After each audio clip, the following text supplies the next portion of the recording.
All right, welcome to The Explainer. Today we're talking about something called Exploration Korea. It's a whole new way to understand the country, not just the what, but the how and why, everything. Its geography, its history, its culture is all connected. So, let's just start with a simple question. Think about it for a second. When you want to learn something new, anything at all, what's the very first thing you do? I'm willing to bet that if you're like me and pretty much everyone else, your hands just sort of automatically go to a keyboard, right? You open up a search bar. It's second nature. But here's a thought. What if that go-to habit, that reflex we all have, actually has some serious limits? What if the tool we trust most is, well, kind of holding us back from really, truly understanding something? And that is the core idea we're going to unpack today. So let's get right into it. What is the problem with just searching? Okay, to make this really concrete, let's take an example. Say you're curious about this amazing spot in Korea, a famous cliffside park in Busan called Taejongdae. So you do what we all do. You type it into a search engine and hit enter. And here's what you get. On one side, you've got your standard search results, which are basically just fragmented facts. You get a nice photo, maybe a short description, the location on a map. And that's fine. It's information. But look at what you're missing on the other side. This is the connected knowledge. You're missing the people tied to this place, the history that unfolded there, all the other cultural gems nearby. See the difference?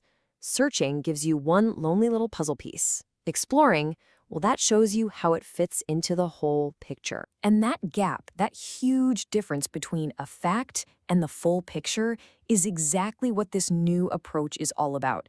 It's a shift in thinking, really, moving away from just searching to actually exploring. So the whole philosophy here is a total shift in mindset. It's saying, hey, let's stop thinking about information as a bunch of separate files or words.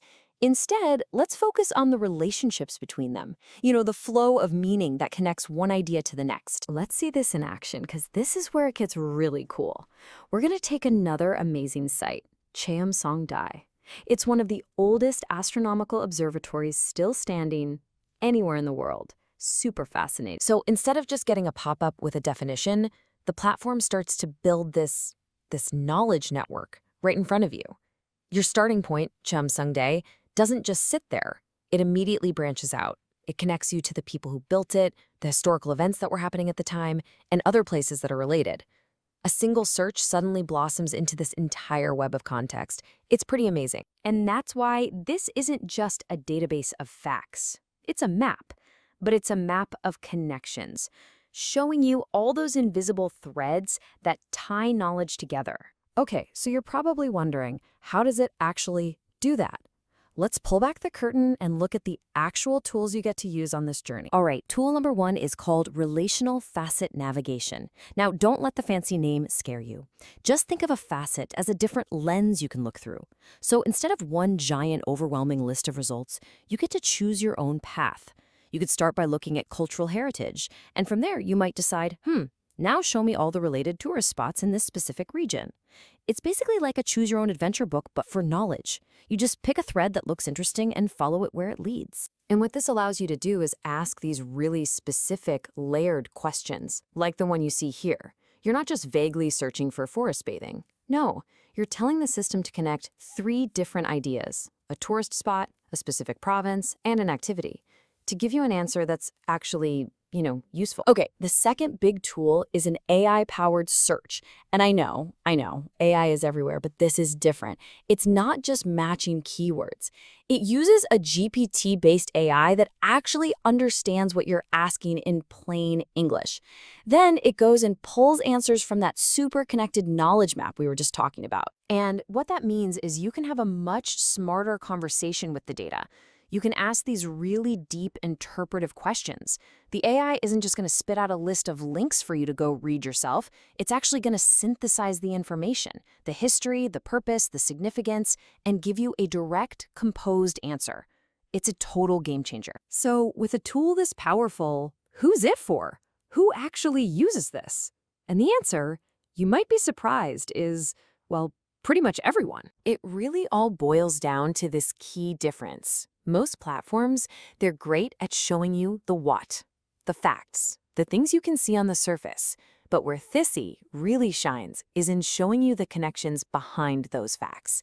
It gives you not just the what, but also the why. And because it gives you that deeper why, it becomes incredibly useful for a whole range of people. If you're a researcher, this is like a living, breathing digital archive. If you're a teacher, it's an amazing tool for creating lesson plans that go beyond the textbook. For a student, it's a way to visually map out what you're learning. And hey, for a tourist, or just anyone who's curious, it's the perfect starting point for a real adventure. Which brings us right back to the core message. And it's so simple but so powerful for the world we live in today. Don't just find, explore. It's really an invitation, isn't it?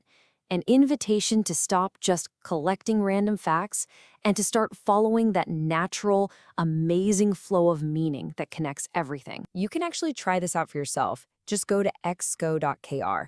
And as you start clicking around, we'll leave you with this final question to think about. What connections are you going to discover?